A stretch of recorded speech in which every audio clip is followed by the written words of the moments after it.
This playoff recap is brought to you by IBC Bank. IBC Bank, we do more.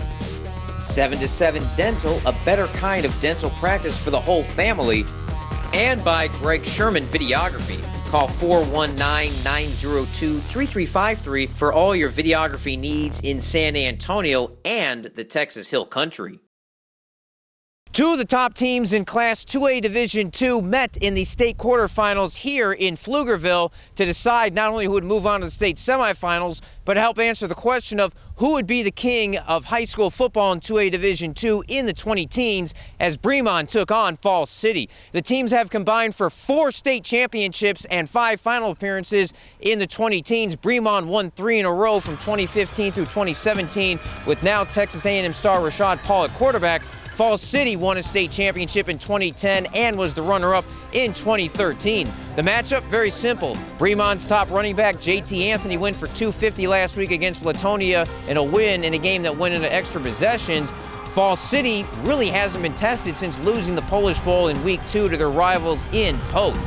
The winner of this game would move on to the state semifinals. What's interesting to note, the teams have met twice in the playoffs earlier in the decade. Each team has won one. The winner both times went on to win the state championship. So who would go on and win the prize fight here in 2A Division II? Well, let's take you to the highlights brought to you as always by IBC Bank and 7 to 7 Dental and Orthodontics.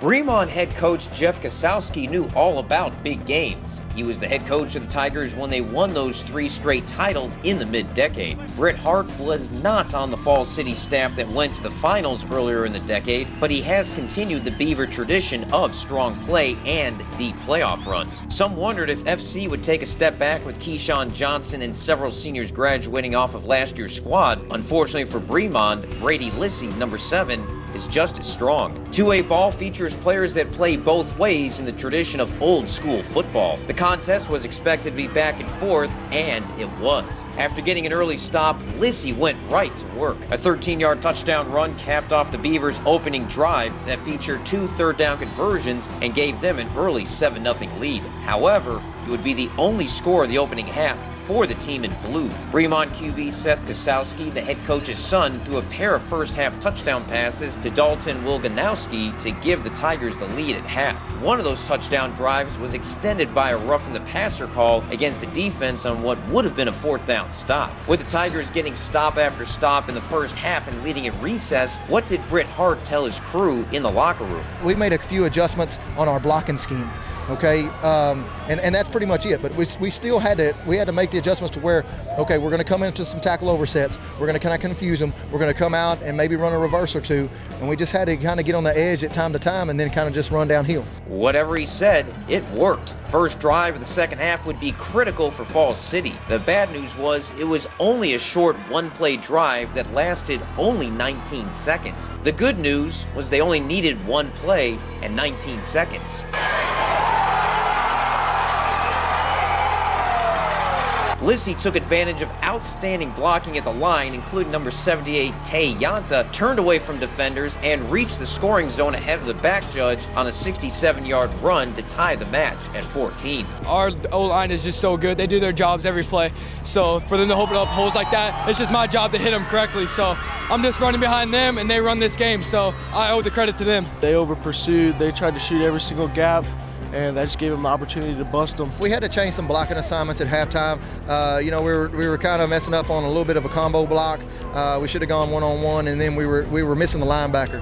Once we did that, made that adjustment, Brady showed you. He plants that toe. We got a good block on the edge with Tay Yanta and McCade Hartman and Kevin Yenders, and he planted his toe and went downhill. Bremond knew the QB was just warming up, which forced them to take chances they wouldn't ordinarily have to take. 4th and 4 at their own 48. Instead of punting, Kasowski pitched to Anthony, who was stopped right where he tried to go. No gain, turnover on downs, and the senior, who came in with 1,800 yards rushing, could only rush back to the bench. We knew he was the main guy, and we studied day in and day out on which formations he'd get the ball, and I believe that we just played a hell of a game. Ensuing Beaver drive, Lyssy didn't score on the first play. Instead, he needed 2 plays.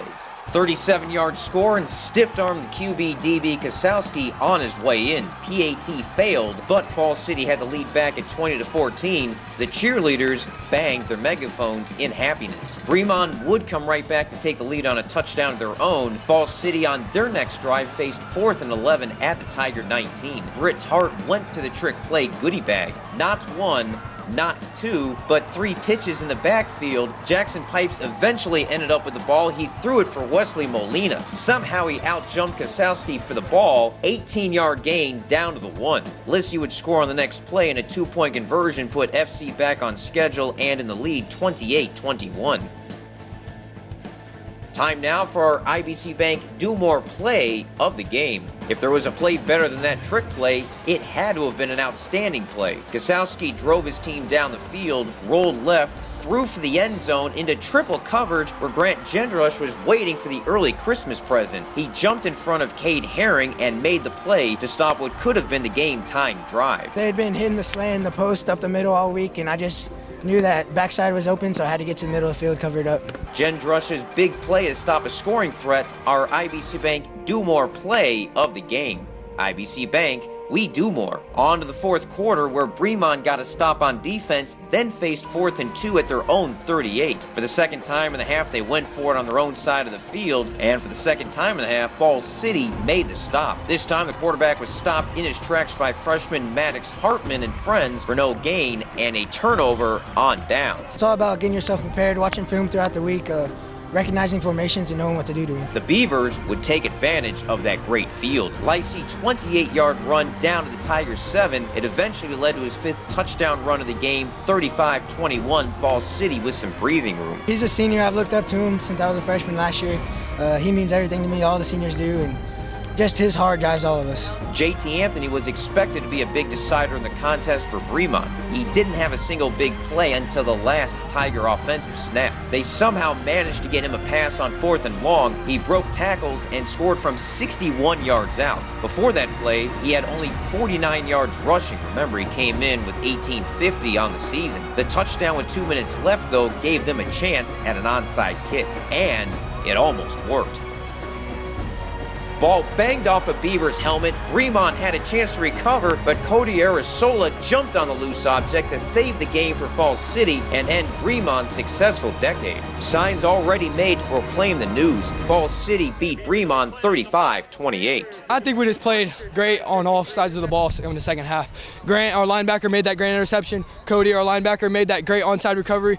It's a great thing to be a part of it, and we know we're the top, and we're going to fight until we prove it. They run a lot of inverted veer pass. When he's at quarterback, they're going to run some power at you.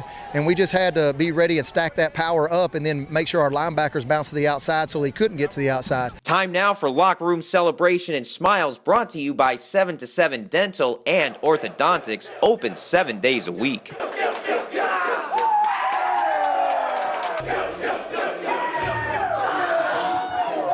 Players happy at moving deeper into December football. All smiles brought to you by 7-to-7 Dental and Orthodontics, open 7 days a week, including Sundays. The Beavers will rematch with Mart back at the P Field Friday night. Mart beat Falls City in the 2018 semis 40-13 as they scored 3 touchdowns in a 3-minute span in the 4th quarter to put the game away. Kickoff at 7 Central Standard Time. Reporting from Pflugerville, I'm Greg Sherman.